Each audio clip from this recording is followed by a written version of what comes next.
Panas banget. Nanging bungae ngati ku ora bisa tak gambarke meneh. Mergo Rama Gajah Sora kelakon luar saka Kunjara Demak Bintara. Kaya ngopo bungae ku yen to ngerti kabar. Yo ning Suraprada. Aku bakal ketemu kelawan iki. Stop!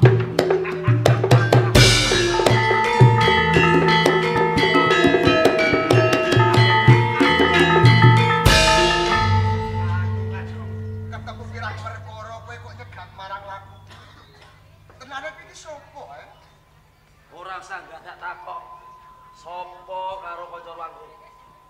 Ya dira ento. Sing kudune takok iki aku. Yen kowe pancen takok umpama aku bisa pawangsulan, bakal tak wangsuli. Lah kowe cah bagus kok tengah wengi mapane tengah alas dhewean pisan. Copat macan malah ilang kowe bengi. Ora mentah. Iki trek kudune pipeline. Kowe iki takok aku ki takok perkara.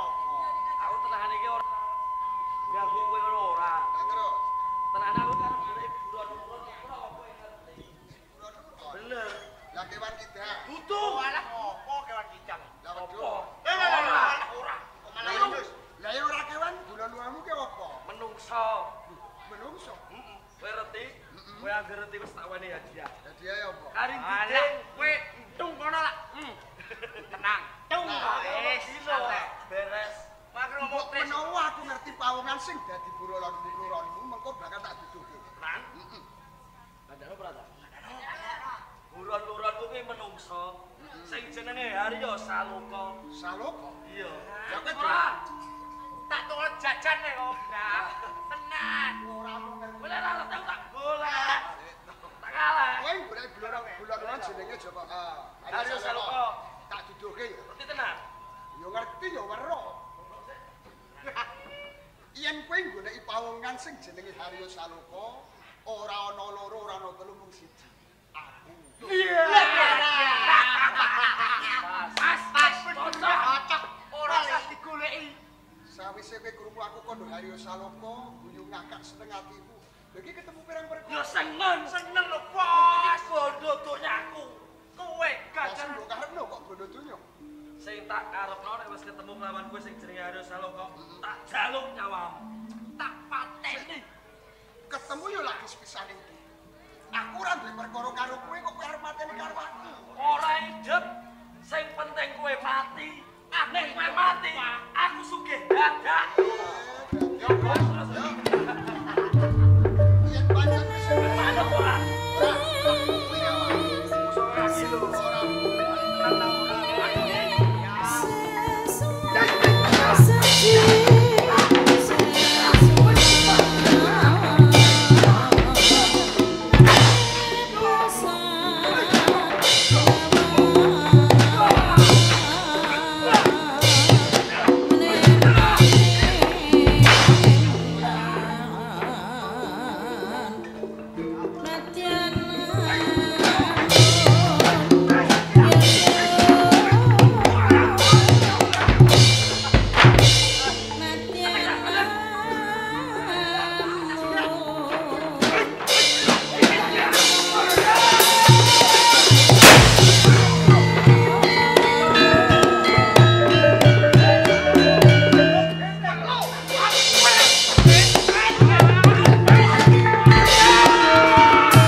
sirakno kanggo tuladan ki kowe.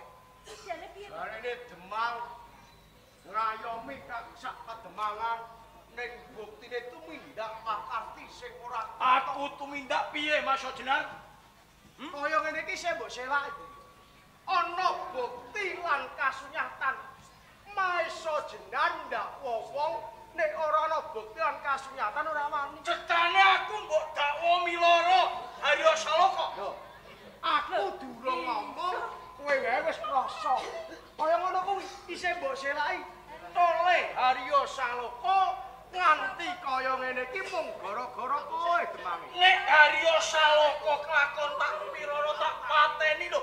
Untungku apa bathiku apa? Kaporo Haryo Saloka dikeroyok wong aku ra tekan kene modiar ngono. Aja ngono kowe Demang.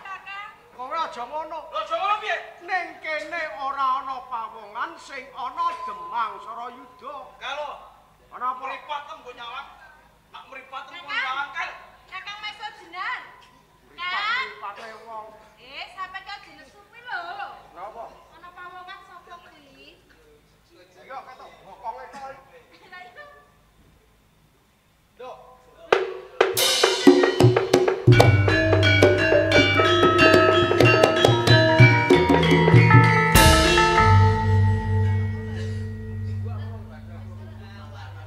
Ana wae. Kae saperangane pendekar golongan ireng. Lah iya. Lah aku pendekar golongan abang. Golong-golong Ya toh. Di situ benda ora sampean. ora. Ora sampean. Aku tuh tulung Haryo Saloka.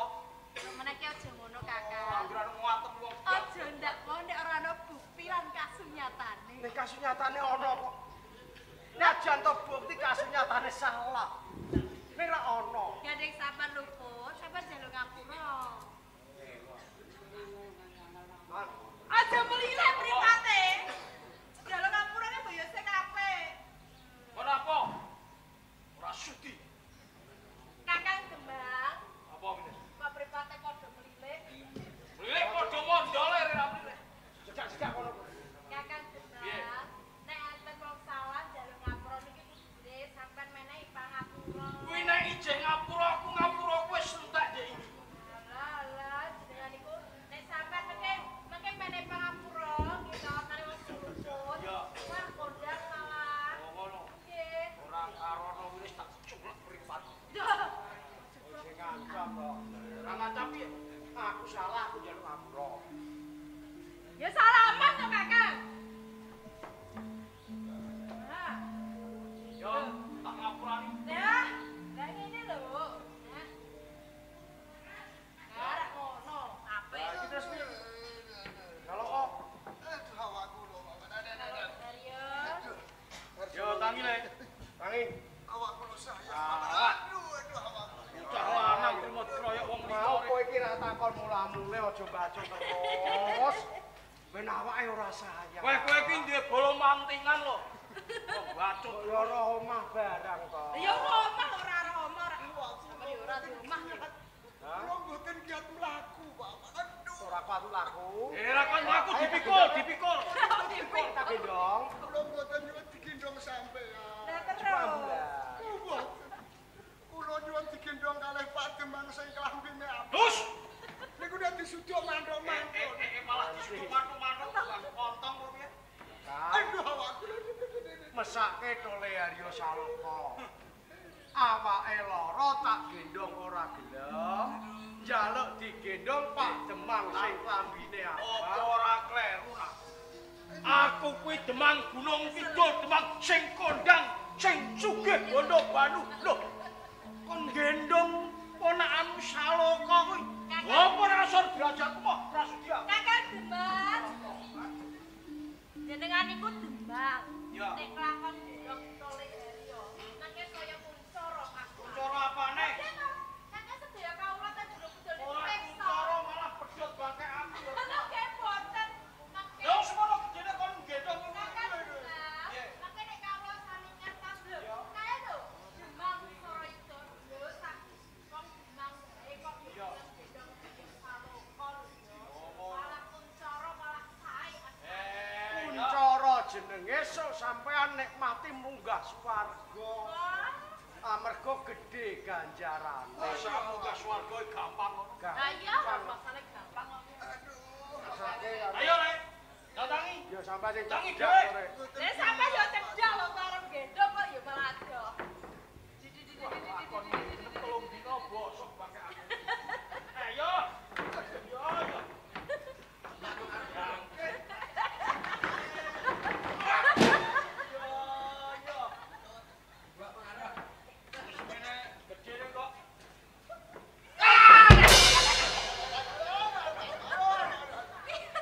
Napa to Pak Demang?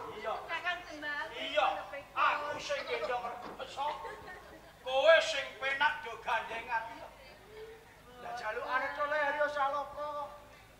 Kowe aja nganti cedak-cedak. Saloko tak gendonge. Nggih. Ya, malah do gandengan. Lah terus karo sampean? Aja jajak. Nggih. Mana yo yo. Iki apa iki? Aduh. Pak Haji ning mentes mangane mati iku. Iki ketok endoke sing gedhe.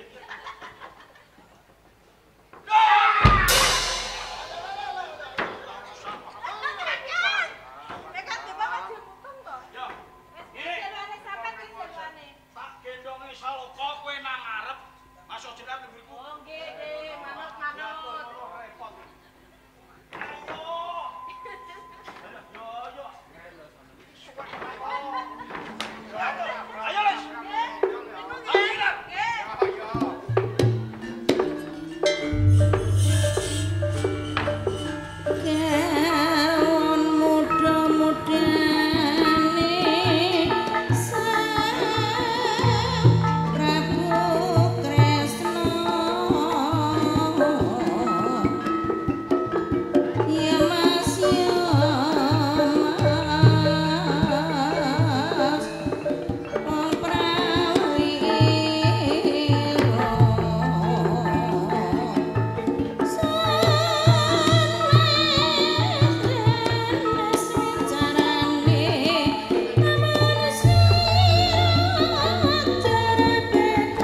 sing barokah. Aja seneng sing musibah. Tak kok ngapa? Iya. Aku tak takut. Tresnamu karo anakku Juli. Lahir temu sing batin. Ya kowe. Sami to, Pak. Kula nggih tresna lahir batin. Mergo kala mangsane bocah aku namung nuruti nafsu birahi. Sing ora bisa kendhaleni satemah tumindak nista. Ya. Tresna iki urupe Jawa kang luhur. Pancatane adil lan suci. Adile ora kena dipeksa, sucine tukul saka ketulingan. Menawi ngaten sami kalih kula. Ya kowe. Tresna kula lan Widuri niku lahir temu sing batin. Tenan nggih. Nggih. Panggadang kula menawi kelampan mangke omah-omah urip sing bagya mulya. Ning Tresna diperang dadi papat. Napa mawon niku, Pak? Tresna Ngawirya. Tresna Harpana. Tresna sejati, tresna suci. Lah wedinipun Tresna Ngawirya. Widuri seneng kowe, mergo kowe duwe derajat lan pangkat. Yen Jatama pensiun, luntur senenge. nak Tresna Hartono. Tresna Hartono, ora lanang ora wadon. Sing ditani mung bondo donya. Donyane wis.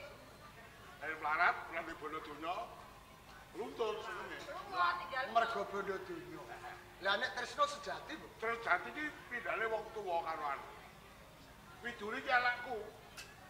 Ora ana wong ayu, ora ana ganteng, jaba anak. Anake dhewe. Sejati. Iya, Lah nek suci, Bu. suci iki tresna paring Gusti.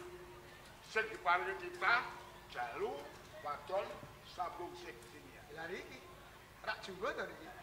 Tresna kula lan katresnan kula Widuri Tresna suci. suci, Bu. Ning wong lanang kebake tanggung jawab. Lah, Ngayomi, ngayemi, nyukupi, ngeloni. Oplet, oplet. Kuwi ngeloni. Apa kabeh? Oke, Pak. Ngayomi wong lanang iso ngayomi wong wadon. Nyukupi kebutuhane wadon. Ah, iya. Ya ta? Heeh. Ngeloni ya ora mungkin. Pak nek ngene lho, Lenduk, kowe kok ora usah nyonto ado-ado. Nyonto bapak karo biyung. Lho, iki nganti tuwa kaken-kaken iki. Damar matung cinukul cilik. Ono kabar senengake. Bapakmu Gajah Sora uwal saka Narapidana. Saking Demak Bintoro. Iya. Ijo ning Esulipun kula nggih pun krungu. Iki ngene, Ning nggih lan mboten niku kula dereng cedhak. dicethok. Bawanku ora tau cethok. Lah kowe teko ing Surabadan ngandani biyungmu. Ibumu eling ngerti. Semono bali. Mapak bapakmu bali soke Demak Bintoro. Menawi ngaten kula tak nyuwun pamit. Heeh. Badhe tuku jeng Surakarta.